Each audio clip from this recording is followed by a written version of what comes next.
Hey everyone, welcome back to Let's Play Ogre Battle, March of the Black Queen. Minor confession, and by minor I mean major. I went back and redid the opening so I could get a different aligned character. I was pretty content on playing through with what I had, but I actually pretty much had this video well done and recorded, and I just wasn't feeling the lore I had. It was just wasn't feeling it. You know, if you're not having fun with your main character, then it's kind of weird. So I went back, redid the opening so I would get the high alignment character. Our alignment 67, as you can see, he has 2 uses of Banish on the front line, 1 use of Ice Cloud on the back line, so he still has a little bit of maginess to him. The only alignment character that has no magic is the second one. He gets 3 attacks on the front row and 1 use of Yanuki in the back, which is a strong physical attack to a single unit. More importantly, I get paired up with a cleric. So we have a healer in the group. Healers are obviously very nice. And then, of course, 3 fighters with excellent names. Pattison, Lovell, and Pix. And Cecilia. Okay, that's at least a normal name. So, alright, let's get started. Scene 1. Beginning. An excellent name for the beginning chapter. The game tells us where the boss is. And yes, I am ready, thank you. First thing we're going to do, just go ahead and set these to 3, just to speed up the speech and actions in the game. Second thing I'm going to do, I'm going to select this unit, which is my only unit. Yes. We're going to move down to this deserted island. Now you're going to notice the character starts moving really slow once they hit water. That's because we're not designed to move through water, so fast forward. I'll be using the fast forward button a few times here. We get buried treasure. Interesting thing about hidden treasure in this game is the items are completely random. So you can find an amulet, armor, some kind of weapon. It is all kinds of stuff. The Snow Cape, we'll worry about equipping stuff for the next battle because, well, this is the intro chapter and it's super easy. This little reminder text here will go away after this battle. Let's go see what this boss thing's about. For those wondering, the Snow Cape raises ice resistance and physical resistance. See how slow he's moving? Fast forward button. So you can see there's day and night cycles, which we'll talk about more in a little bit. And it's Warren welcoming us to his castle.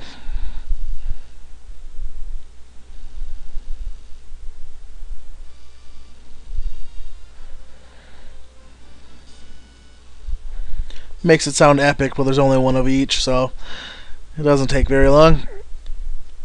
So, select him again. Gonna head on over to this town. We liberated Descania. Liberation. Alright, when we liberate towns and temples, we get to pull a tarot card, which is completely random. Each card has a different effect on the unit that pulls it. So we got the Priestess. And the alignment of the unit's characters went up by 1 point. Not all the cards have good effects. Some of them can raise alignment, reputation, strength, or intelligence. Other cards can lower stats. It's all luck of the draw. And there's pretty much never a reason not to keep a card. You can use them in battle, and they have various effects. Tarot cards are really how you're going to have a direct influence on the outcome of battles. Alright, now see that temple way over to the left? We're going to head up to this deserted island. Why? Just because, like, there's hidden treasure, so too are there hidden cities.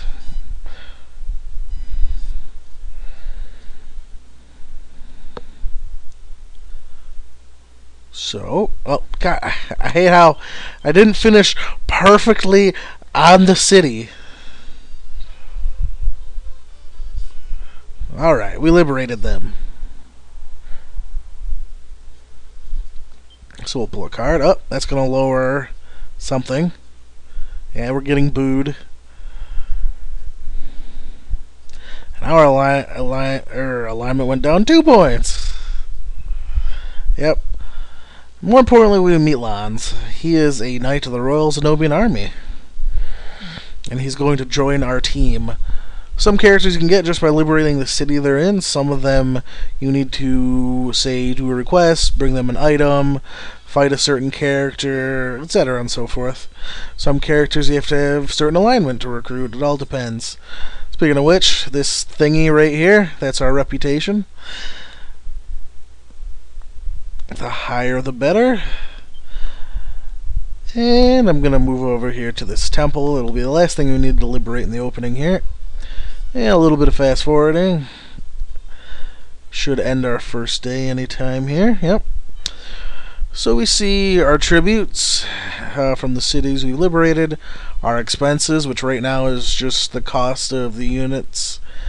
I keep wanting to... What's an easier way? Because the game refers to a unit as a group of characters, so that's just the expense of the characters in that unit. Then our previously existing balance gives us our new projected total. And we liberated a temple.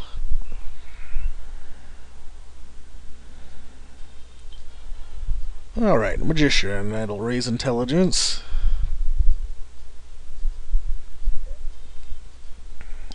Sure, we'll keep it. Everything is progressing in real time. Morning to night, night to morning. Time is always flowing. You must therefore be able to make quick decisions or lose battles. When you need time to consider your strategy, press the start button to issue the pause command. Even while paused, you can issue commands so you can avoid hasty decisions. Especially before battling with an enemy unit, it is always wise to pause and check your unit's condition. Yes, we can pause the game and still issue commands, which will be very essential, like in the next map when I have like multiple enemy units moving in real time.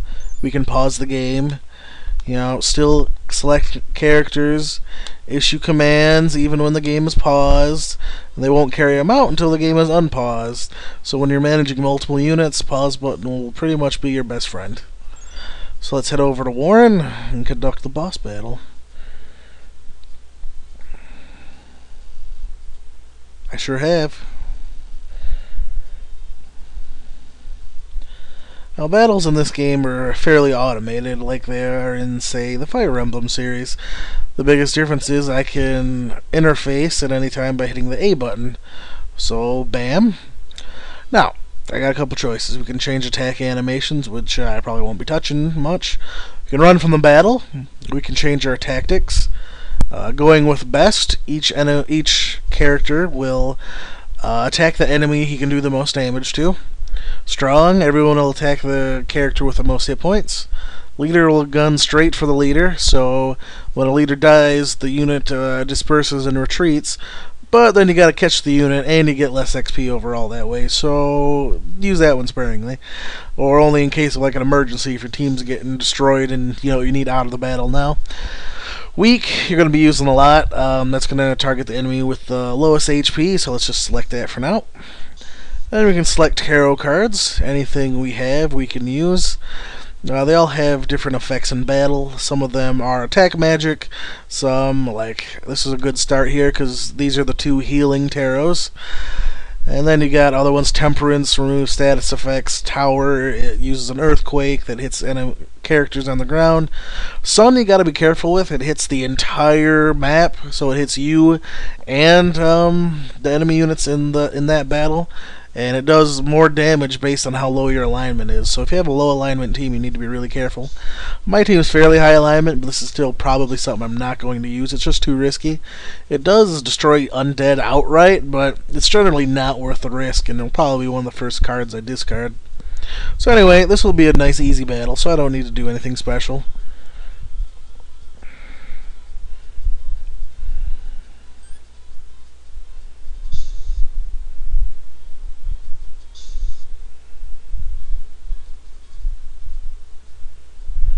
Of course, Ice Cloud, being the hero's main attack, doesn't do a whole lot of damage since we're attacking a wizard, of course. They have good magic resistance. But the battle was easily done.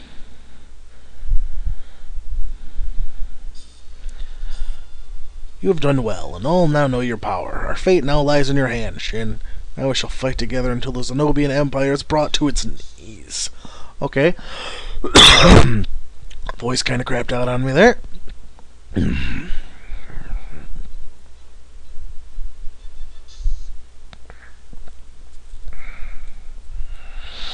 Here we get our little victory fireworks, and we get some bonus monies.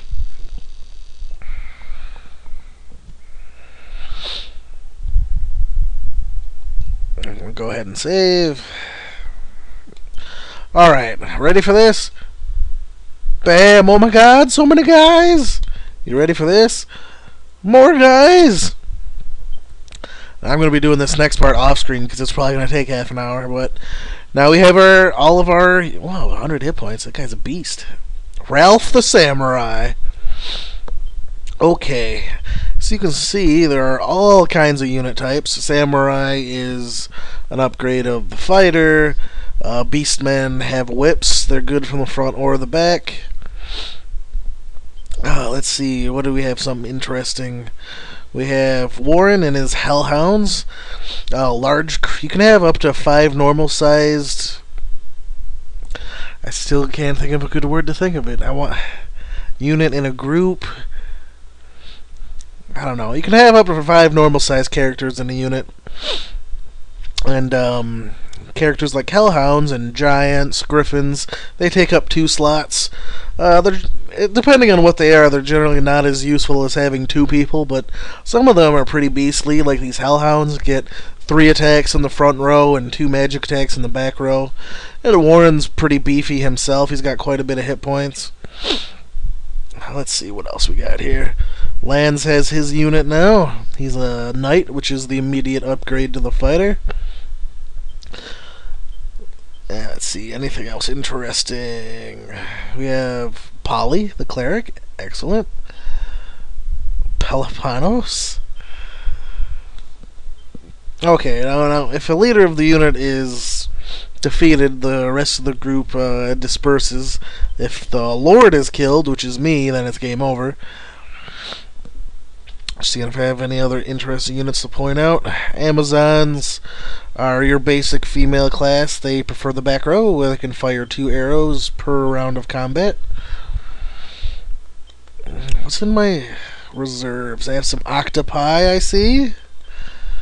Shilos the octopus. Octopi are kind of interesting. They can move in water, so as long as we have them in a group, that group can move across water unhindered. Amazons can naturally move through forests. Great the fighter. Excellent. Griffins are really handy. They give the high sky movement, which lets them move over just about any terrain unencumbered, which is great. So we'll definitely be using some of them. And probably erasing some characters that are just extra. So I'm gonna go ahead and off-screen this part because it's gonna take a while. Then at the beginning of the next video, we'll go over my party selections, and we will continue on and start the first major map of the game. So thanks for watching, everyone. I hope you've been enjoying it so far. Next time we'll get into the meat of the game. We'll start our first major map. We'll go over a bunch of the tarot cards and some other features of the game. So I will see you then. Have a great day, everyone.